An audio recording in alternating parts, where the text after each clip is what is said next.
Lárus, í dag. Það var svona skrítið leikur. Það var svona algjörlega leiðislagur og ég sagði það áðan að þetta var kannski tvö lið sem voru að spila með litlu sjálfstrausti sóknarlega sko.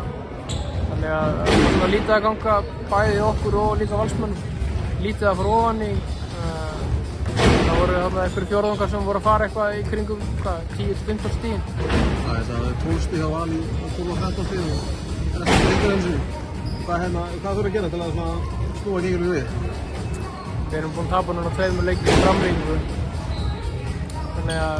Það dýrti það? Það vantar bara að klára leikina. Það er ekkert eitthvað flóknir til það. En nú vaknaði Jakob ekki bara í framlengingunni. Er það ekki ágefnið það? Já, hann hefði alveg mátt vera með betra performance. Hann var frábær síðasta leik en það duði samt ekki til að myndi vinna. Þannig að bara áfram gagn, næsti leikur? Já, bara næsti leikur mútið Keflavík og það er bara rosalega mikilvægur leikur fyrir okkur. Þannig við þurfum að fá alla Þórsara, bara alla Þórsara búa í húsi, við erum fulla húsi. Takk vel. Takk.